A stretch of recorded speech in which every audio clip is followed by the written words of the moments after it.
საქართველოს პრემიერ-მინისტრი ირაკლი კობახიძე მუსლიმ თემს ყურბან ბაირამის დღესასწაულს ულოცავს. მთავრობის მეთაური დღეს თბილისის მეჩეთში იმყოფებოდა პრემიერმა ქვეყნის განვითარებაში მუსლიმი თემის მნიშვნელოვან წვლილზე ისაუბრა და აღნიშნა, რომ სახელმწიფო მათ მხარდაჭერას მომავალშიც გააგრძელებს.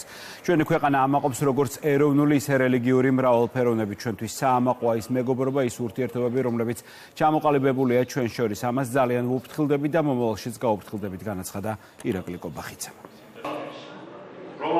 ჩვენი ქვეყანა ამაყობს მრავალფეროვნებით, როგორც ეროვნული, ისე რელიგიური მრავალფეროვნებით და რა თქმა უნდა, ჩვენთვის ძალიან საამაყოა ის ურთიერთობები, ის მეგობრობა, რომელიც არის ჩვენ შორის ჩამოყალიბებული და ამას რა თქმა უნდა, ძალიან ვუფრთხილდებით და მომავალშიც ძალიან გავუფრთხილდებით. თქვენ იცით, რომ საქართველოს ხელისუფლება მაქსიმალურად ზრუნავს მუსლიმი თემის ინტერესებს და რა თქმა უნდა, ეს ზრუნვა მომავალშიც გაგრძელდება.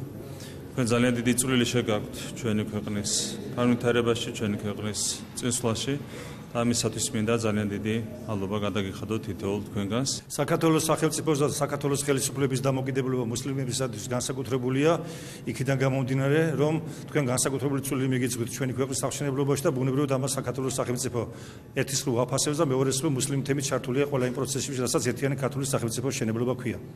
მინდა მოგილოცოთ თითოეულ თქვენთაგან დღევანდელი დღე, გისურვოთ წარმატებები და თქვენი ლოცვა-ვედრება გამჩენგმრად შეესმინოთ ჩვენი ქვეყნის საკეთილდღეოდ, რათა ყოფილიყო მშვიდობა და სტაბილურობა საქართველოში. ერთმანეთის გვერდირგვეთ ისტორიის მანძილზე და დღესაც სხვადასხვა ეთნოსის, სხვადასხვა აღმსარებლობის ადამიანები შრომობთ, მუშაობთ, ლოცულობთ და საკუთარი წილი აგურის დადებას ვთილობთ ერთიანი ძლიერი სახელმწიფოს აღმშენებლობისა და გამტკიცების საქმეში. კიდევ ერთხელ გილოცავთ თითოეულ თქვენგანს ყურბან ბაირამს, ლოცულობთ მშვიდობისათვის.